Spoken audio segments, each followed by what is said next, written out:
2012 से लेकर 2017 तक अखिलेश की सरकार देख ली है।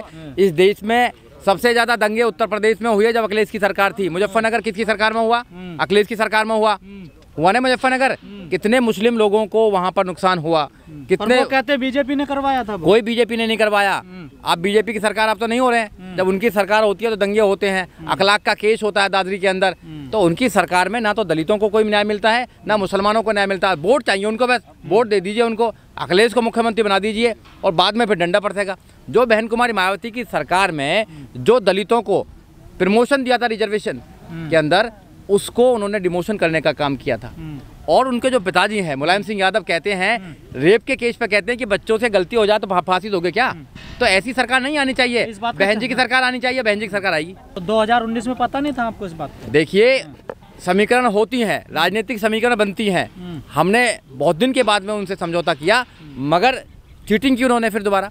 तो उसके बाद में बहन कुमारी मायावती ने गठबंधन को तोड़ दिया है। तोड़ने के बाद हम अकेले लड़ रहे हैं, 404 सीटों पे अकेले लड़ रहे हैं। और देखना आप, हम 10 तारीख को बहुत में सरकार आएगी हमारी, और बहन कुमारी मायावती 5वीं सरकार बनाएंगे। हमारे बच्चों को एजुकेशन चाहिए, हमारे बच्चों को रोजगार चाहिए, हमारे बच्चों को न्याय चाहिए, हमारे बच्चों को अच्छा माहौल चाहिए, भाईचारा चाहिए। और वो एक ही पार्टी है इस देश के अंदर, वो है बहुजन समाज पार्टी। उसकी एक नेता है बहन कुमारी मायावती, जो 2022 में आने वाली है। मंदिर में चाहिए आपको? मंदिर का क्या करेंगे? घंटा बजाएंगे मंदिर में? मंदिर में घंटा बजाएंगे क्या? सुबह सुबह 2 घंटी बजती है, एक मंदिर की घंटी बजती है, एक स्कूल की घंटी बजती है। तो हमें चुनना कि हम मंदिर की घंटी के साथ जाएंगे या स्कूल की घंटी के बाद जाएंगे। अगर मेरे माँ बाप मुझे पढ़ाते नहीं तो मैं क्या करता? मैं कभी बनता वकील? कभी नहीं बन पाता वकील। क्या सुप्रीम कोर्ट में बैठ पाता? कभी नहीं बैठ पाता। तो जो हमें घंटी बजती है सुबह सुबह स्कूल की, उधर जाना है।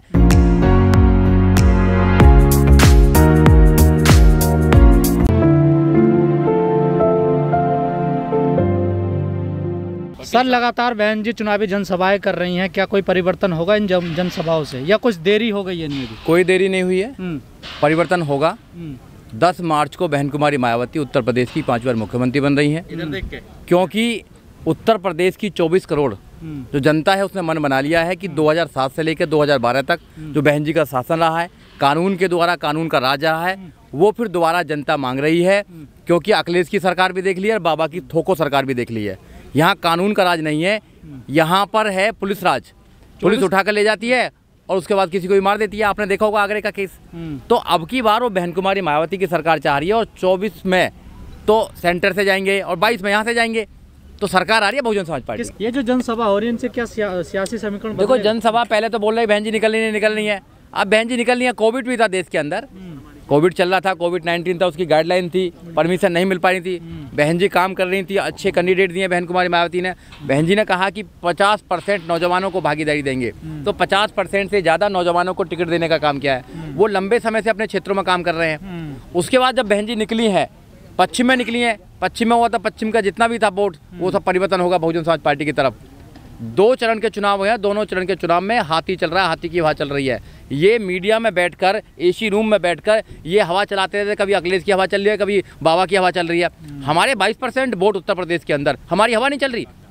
तो ये जो सरकार 22% तो कह रहे हैं चंद्रशेखर हमें दे रहा है वोट। अरे चंद्रशेखर की बात छोड़ो, यहाँ बहुजन समाज पार्टी की बात करो। बहुजन समाज पार्टी का इंटैक्ट वोट है बहुजन समाज पार्टी का। 22% वोट है हमारा। 22% के बाद प्रबुद्ध समाज हमारे साथ आ रहा है, मुस्लिम समाज हमारे साथ आ रहा है, बहुजन समाज जितने भी लोग हैं ओबीसी के, वो हमारे साथ आ रहे हैं। सारे लोग बहुजन समाज पार्टी की सरकार को, बहन कुमारी मायावती के शासन को लेके आना चाहते हैं। क्योंकि बहन जी यहाँ पर न्याय देती है, बहन जी यहाँ कानून का राज देती है। सब कोई तो गर्मी निकालना चाह रहा है, कोई चर्बी निकालना चाह रहा है, तो हम भर्ती निकालना चाह रहे हैं। बहन जी ने कहा कि हम भर्ती निकालेंगे, हम ना चर्बी निकालेंगे, तभी तो भर्ती निकालेंगे। बिल्कुल सरकार आएगी ना। लोगों ने मन बना लिया, 24 जो करोड़ लोग हैं उत्तर प्रदेश के, मन बना लिया है कि बहन जी जैसा कोई शासन नहीं दे सकता है। बहन जी के राज में जो बहन जी कहती हैं, जो बहुजन समाज पार्टी कहती है, वो करती हैं। हमारी करनी और कथनी में अंतर नहीं होता है। उनकी तरह झूठे वादे करते हैं कि मेरी सरकार आ जाए भाइयों बहनों, मेरी सरकार आएगी तो 1 साल में 2 करोड़ रोजगार देंगे। कहाँ रोजगार दिए उन्होंने? नहीं दिए रोजगार छीन लिए। 15-15 लाख देंगे, कहाँ 15-15 लाख दिए? 100 स्मार्ट सिटी बनाऊंगा, एक भी स्मार्ट सिटी का नाम बताइए। इसी आधार पे मिलता है ना। नहीं, लोगों ने दे दिया ना। अब लोग कह रहे हैं कि अब की बार गलती होगी, पिछली बार गलती होगी, अब की बार गलती नहीं करेंगे। अब की बार हम ऐसी सरकार चुनेंगे जो संविधान की बात करती हो, जो न्याय की बात करती हो, शिक्षा की बात करती हो, जो रोजगार की बात करती हो, जो मंदिर मस्जिद की बात ना करती हो, मुसलमान हिंदू की बात ना करती हो, जो कब्रिस्तान और शमशान की बात ना करती हो, जो 3 तलाक की बात ना करती हो, जो 370 की बात ना करती हो, जो मुसलमान और हिंदू को लड़ाने की बात ना करती हो, हम ऐसी सरकार को नहीं लाएंगे। और ऊपर से गाय गोबर की बात करते हैं, ऐसी सरकार चाहिए क्या? आप मेरी बात सुनिए, जिनको घंटा बजाना बजाएं वो घंटा, हमें संविधान पढ़ना है, ये संविधान से चलता है। ये देश संविधान से चलेगा, घंटाओं से देश नहीं चलता है।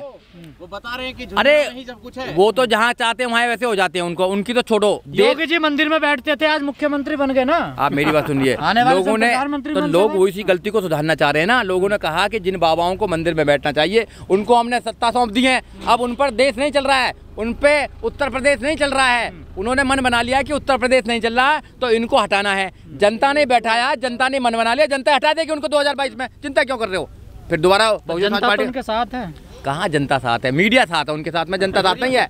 मीडिया साथ है, जनता साथ नहीं है। बस जनता साथ होती तो रविदास मंदिर पहुंचे वाराणसी, वो किसी मंदिर पहुंच जाओ, भगवान ने सुनना बंद कर दिया, कान बंद कर लिए, कान बंद कर लिए। झूठे लोगों की बात नहीं सुनेगा अब, ना रविदास जी सुनेंगे, ना उनका कीर्तन सुनना, ना कोई नहीं सुनना, क्योंकि झूठ बोलते हैं। ये भगवान के नाम पर भी वोट मांगने का काम करते हैं, भगवान को भी बेचने का काम करते हैं। जिस राम मंदिर के नाम की बात कर रहे थे, उस राम मंदिर जो बना है वो भी बाबा साहब डॉक्टर अम्बेडकर के संविधान की वजह से बना है। अगर बाबा साहब डॉक्टर अम्बेडकर का संविधान नहीं होता तो राम मंदिर का रास्ता क्लियर नहीं होता। सुप्रीम कोर्ट में अगर डिसीजन हुआ तो वो संविधान क्या आरोप तो आप पे भी लगता है कि हम मिशन को बेच रहे हैं। देखो ऐसा है, जो मिशन को बेच रहा हो बेचने दो। बहुजन समाज पार्टी मिशन चला रही है। आपने उत्तर प्रदेश में जा के आपने नकलों में बैठे, नकलों को देखिए आप। बहन कुमारी मायावती ने, मानव काशीराम साहब, बाबा साहब डॉक्टर अम्बेडकर, छत्रपति साहू जी महाराज, ज्योतिबा फूले, उनके नाम पर विचारधारा को कहाँ फैलाने का काम किया है। यहाँ पर जो लोग आते हैं वो पैसा दे के नहीं आते हैं, अपना किराया खर्च करके यहाँ लोग आते हैं, बहन जी से प्यार करते हैं, मिशन से प्यार करते हैं। वो बेचने वाला काम नहीं है यहाँ पे। हम लोग तो इस देश के अंदर संविधान, भाईचारा और मित्रता का भाव बनाना चाहते हैं। जो बेचना चाहते हैं वो बेचने दो, उनको क्या करना है। हम